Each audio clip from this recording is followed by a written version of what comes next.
what I know for sure is that speaking your truth is the most powerful tool we all have. I've had rainbows in my clouds. And the thing to do, it seems to me, is to prepare yourself so that you can be a rainbow in somebody else's cloud. We all really, really love one another. Deep down, we all love one another, and we need to get back to that. Hi, welcome to the Authentically You Show. I'm Dr. Julie Ducharme, and excited to be back for another episode. As many of you know, I took a little break during COVID so I could spend some much needed time with my children and my family, and also start a new business, which I'll talk about at some point. But as you know, something that's a passion of mine is, the authentic stories. When I wrote my book, Authentically You, it was all about my journey and how what I thought was supposed to be my life was totally changed, but in a good way. And so I gain inspiration from hearing other people's stories and their authentic path and what they're doing. And so I'm really excited today to have Vapu Mahata on the show. Currently in Nepal, is that right? That's right. So was it 12 or 13 hours apart right now? I was trying to remember how far apart in time. Yeah, it's similar. That's right. Yeah. So what is so cool about technology is, you're on the other side of the world, I'm on the other side of the world, and yet we're getting to connect. And I love this. So you have such an interesting story. And for our listeners, I'm going to tell them a little bit of your bio here, that you have this really amazing CEO success story. At just 18, you are an international trainer and inspirational speaker. You've spoken to youth from 51 countries, and you've been able to touch thousands of lives as an international speaker and doing conferences around the world. And you also run your inspirational TV show called Being Champions on national television. And so this is, for an 18-year-old, and I don't want to, demean your age, I think this is amazing. And so I'd love for our listeners to hear about, how did you get to this? Most 18-year-olds are graduating high school, getting ready to go to college. They haven't thought too far, into the future, but yet you're out there really making change. And so I'd love to hear your journey on how you got to that. That's right. So Julie, first of all, thank you so much for having me. I'm really excited to be over here. Now, Julie, if you knew me as a middle school student, you would know a few things for sure. Math, science, karate, dance, English. I was good at none of them. But I was great at one thing. Like, I had this one special talent. Now, Julie, do you believe no matter what, everyone is blessed with one special gift? Oh, yes, I definitely believe that. Right. So my special gift was really unique. I was known for this special gift in my classroom, in my whole school. In fact, not only in my school, my whole neighborhood. And my special skill, my special talent, which I was recognized for, was getting beaten for no freaking reason. Aww. So when I was in my school, I was brutally bullied in terms of being a middle school student. Now, teacher pointed at me saying, you don't speak a word in my class, you sound like a torn radio. And in the class, everybody could beat me. Generally bullying is about seniors hitting the juniors or classmates doing it to the other classmate. In my case, I was so low on self-esteem that even my juniors would come and hit me out there. Aww. Right? But when it comes to the transformation, when it comes to all this difference happening, it was 2017 when I had this opportunity of, going to Calcutta, India for a program over there. And, out of that program was a completely different person, right? But I'll tell you what, Julie, motivation is something like right now I'm talking to you, I'm getting, really inspired by the authentic you idea. And I feel like I'm motivated, right? Yeah. By the evening, I'm motivated. I write the goals. I say 5 o'clock in the morning, I need to wake up. Big goals, do this, do that, change the world. And when I wake up in the morning and see the clock, it's 11 o'clock. I'll be like, let's sleep for one another hour. Right? Yeah. So motivation is something that passes away so fast, right? So I set a goal for myself, and it was this realization within me that I have been through all of that, and there was this idea within me that transformed me. And when I tried to dig deeper and deeper, it was one single realization that changed everything. And that single realization was that I am a champion. And Julie, you are a champion. All the viewers or all the listeners to this radio program are the champions. Because no matter what, we are born with the potential to be the champion, right? And that idea has been the the the trajectory director of my life. That's the idea that moves me every day. And just because of that idea, the inspiring vibes and the greed to create an impact, I've been speaking to youths globally with a single idea of realizing them helping them realize the champion within. Yeah, I think that's fantastic. I mean, it breaks my heart to hear that you were bullied. When I was in high school, we had what we call mean girls, and they definitely were not friendly, and they went out of their way to, try and make my life as miserable as possible. And it's become a big subject here in the U.S. is bullying of children. But what I love about this is that you didn't sit in the corner, you didn't say, I'm just going to give up, whatever, I'm just worthless. But you saw something inside of yourself, which is difficult sometimes when you don't have a lot of people supporting you, which it sounded like even your teachers weren't supporting you. So seeing that right there really inspires me, because when you're able to look inside yourself in the deepest, worst moments and see something positive, it is just amazing to me. And I know with everything that's been going on around the world with COVID and shutdowns and sickness and illness, I think this is a topic so well worth discussing. And so you realized you were a champion. How did you transition this into you speaking and being an international trainer at such a young age? Very beautiful. This is one thing that I love to share all the people right there over there. So Julie, when that realization came within me that I was a champion, everything in my life changed. The way I look at people, the way people talk to me, the way I talk to myself, every single thing changed. And I realized when I looked around that all of us at the end of the day are living in illusions. Right? Illusions of limited potential, illusions of I'm not enough, illusions of I can only be up to this limit, right? Illusion of the fake boxes that we set into. So that's what the idea that so many people, if this one single realization is embedded within their life, they can be a completely different person. So I'm making that realization, I'm making that transformation for myself, became a key motivator for me to go out there and inspire other people to become champions. So when I started out over there, Julie, it was really very funny.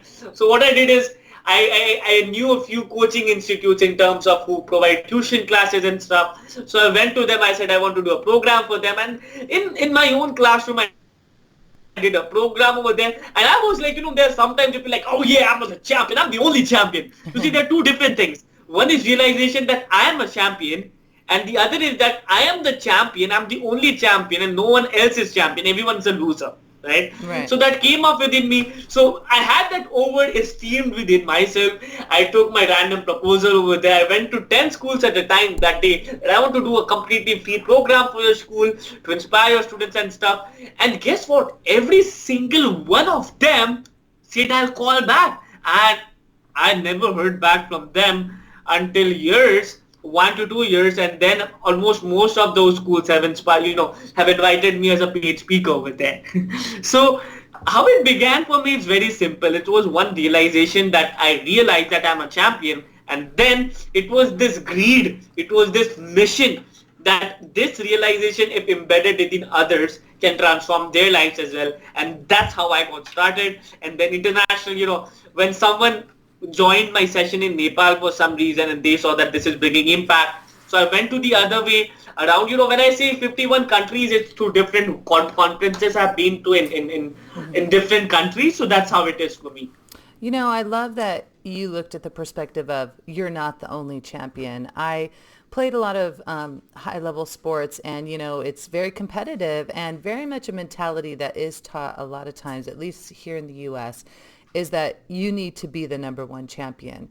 And for many years, my colleague and I, Dr. Karen Walker, have been fighting this stigma saying, we're your biggest advocate. Let's climb that ladder together, and we're going to grab you and pull you up with us and bring you with us, because we believe that you have just as much worth as we do.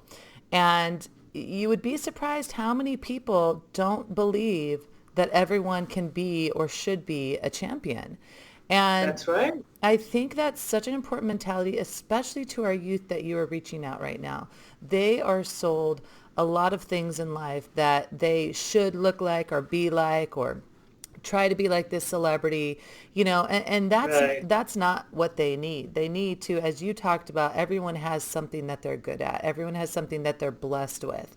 And I think that's Right. such an important thing because I think we can all take stock in the idea that we don't have to be good at everything, but there is something That's that right. we are good at. And I love that because, I really see that our youth right now are struggling. At least here in the US, our youth are not getting to go back to school. Many of them are having to Mm.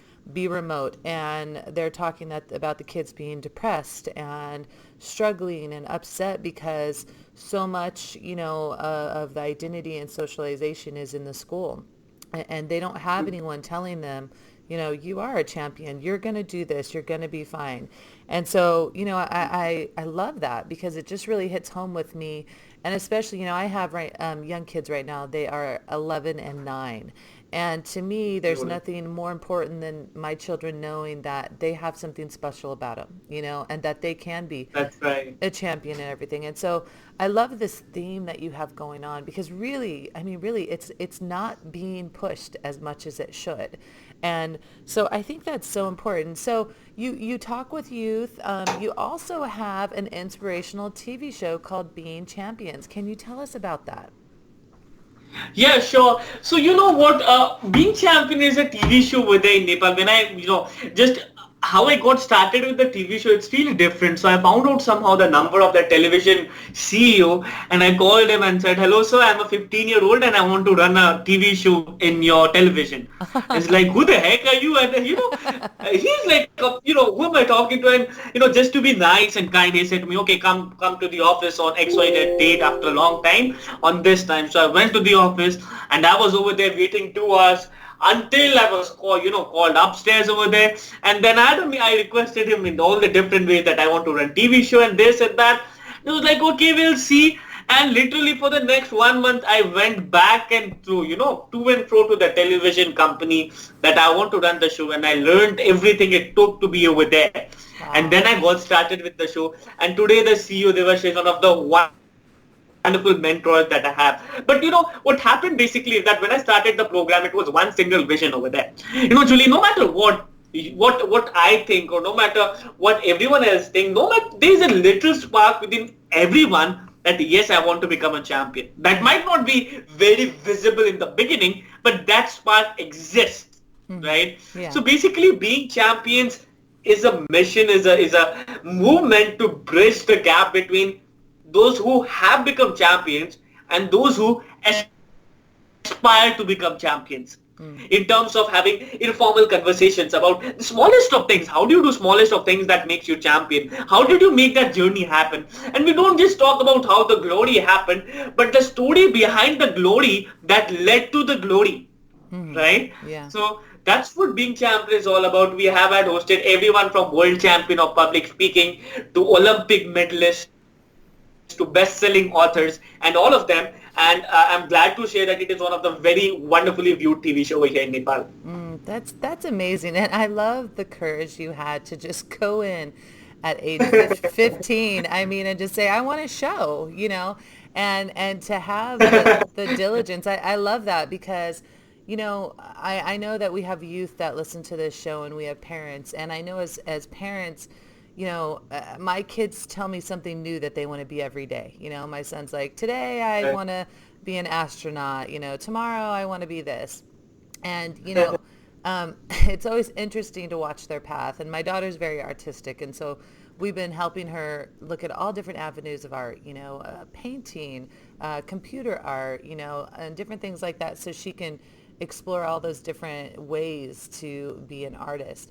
And, I think if more youth could see that, I think we put our own barriers on ourselves, especially That's as so youth. true. I at age 23 became a college professor, and that was very, very young. And, Wow.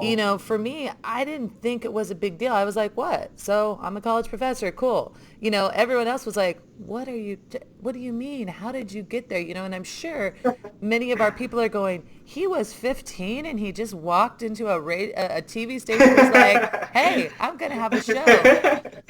But Right. I love that. And, I think that we have to realize that a lot of times the only barriers we have, not only, but many of the barriers we have are the ones that we put up ourselves. The ones that That's say, true. I'm too young, or I'm too old, or I'm not good enough, or I don't have enough experience, and I know Right. I've used those barriers in the past as well, and had to really think, no, I still have worth. It doesn't matter that I'm younger than you. I can still go do that. And so, for our youth who are listening right now and thinking to themselves like, gosh, where do I start? What do I do to try and find my champion and go after that? I don't want to wait till I'm 30. I want to start at 15 like you. What are some tips that you could give to them? That's right. Such a beautiful question, Odha. I love this. And this is one of the key messages I share to all of our wonderful teens and students I talk to most of the time. So, Julie, the idea is very simple over here. Now, you can say, I can be a champion at everything in life. You can be pumped up, but not really. Because you have limited time on this planet Earth, and if you want to become a champion, you can be a champion at multiple avenues, but ultimately you want to get started with something singular, right? The question is, how do you find your passion? Or what I call is the number one step to becoming a champion is finding your championship. Yeah. Right? Which stadium do you belong to? What's your championship? And I like to share this all the time. Just imagine over there, Julie. What if Michael Jackson was in the laboratory and we had Einstein working and dancing in the stage, right? What if we had the best of singers in the kitchen and best of the cooks and chefs in the different place? So number one step of becoming a champion is finding your championship. The question is, how do you find your championship? It's really simple. So I give this formula over here, and this is an idea, a story that transformed my life. I was in India some time back. It was around 3 to 4 years back over there, Julie, and I had one of my relatives over there. So when I was in India, I had this little 2-year-old sister of mine. Her name was Aradhya. So in the noon time, it's really hot in noon in Rajasthan part of India. So in the noon time, everyone else was sleeping, and she got up and she was in the kitchen, and I was over there in the hall. Everyone was asleep. I went to her and said, "What are you doing, Aradhya?" And she's like, "Shh, I'm searching for chocolates." I was like, "Do you know where the chocolate is?" She's like, "Yes, the way it is. It is here." Like over there were 30 and 40 of boxes of food over there. Some had sugar, some had some had tea and all of this stuff. And she was opening one box after another. And I said, "In which of the boxes is the chocolate?" She said, "I do not know, but I know that there's chocolate among one of them." Julie, I literally saw her opening 20, 21, 22, 23 boxes. And when she ultimately opened the 24th box, damn, she had a chocolate right there. And she ate it and she went back to sleep, and she's like, "Shh, don't tell to mama." Right? I was like, wait a minute. What happened right there? No, finding your championship is like finding that chocolate like Aradhya, right? Yeah. You have to do different things, and that's how you find out. It's really simple. So Julie, what is your favorite food to eat? Oh gosh, I have a lot, but I'll say right now, sushi.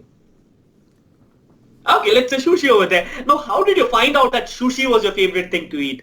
I had to try it out, had to taste it. That's right. You had to try it out. You had to try out sushi, but at the same time, you had to try out pizza, you had to try out burgers, you had to try out French fries, you had to try this and that, and you tasted all of them, and that's when you found out that among all of them, sushi is what I love the most. Right? So finding your champion is exactly like that. You do multiple things in the beginning, and you find out in which you are having interest, in which you are getting involved, in which you are loving. And I have these 3 questions for you, to all the youths and teens. Okay? Number 1 question. What is the thing that when you start doing it, you lose the track of time? You can go on hours and hours and hours doing it, and you lose track of time, and you're like, okay, it's been 2 hours, 3 hours, I don't know. Number two, what would you love to do even if you were not paid for it? Right? What do you literally enjoy doing? Like, that's a party for you, right? And number three question, what do you or people around you think you are special at? Sometimes, you don't have the right kind of people to say that I believe in you, kid, right? But you believe that, oh yeah, I'm special with this, right? So these three questions coming up together and you spending adequate amount of time doing it, that's how you find out your championship. And if you're thinking, okay, I love, when I'm scrolling to Instagram, I lose track of time, I don't want to be paid for it. And the third thing, my mother shouts at me that, why do you use your phone all the time? That's not your championship, friend, because the final rule of finding your championship is your championship is about creation and not about consumption. You're not consuming something, you're creating something out of the time you're spending into it. So that's the basic formula of finding your championship. Back to you, Julie. I love that, and so important. And I think this is a great just opportunity to really show our youth out there that you don't have to wait till you're 20 or 30 or 40 to think that you have enough degrees or enough experience to really become the person that you are. And a lot of times people say, oh, you got to go to college and then you got to work for 20 years. And then you'll have some worth, because you'll have experience and degrees. And I think that this is so essential for our youth, but also for other people to know that they don't have to wait another 5, 6, 8, 10 years to really see where they're at, and that they can embrace this right now. And I love your analogies and what you said. Well, it has been an absolute pleasure talking with you on this show. I'm inspired. I know our listeners are inspired. And for those people who are really interested in maybe having you come and speak to them, or they want to see your show, what would be the best place for them to links or social media that they should go to find out more of what you're doing? I'm everywhere. So basically what you can do is you can go to my website, www.vaibhavnahata.com, or you can reach out to me in Instagram at Vaibhavnahata, in Facebook at Vaibhavnahata, or in LinkedIn at Vaibhavnahata. And that's how it is. I'd love to help you, your organization, in their journey of finding the champion within the students, within the youth, and that's how it is. Wonderful. And if you're driving right now and you thought, oh, I didn't get a chance to write down the links, don't worry. We will put all those links in the description of the podcast so you can go back to that, click on them when you have a moment. I hope you will take time to check out everything that is going on because this just sounds fantastic. Thank you so much for being on the show. And as I always say, live, love, laugh, and always be your authentic self.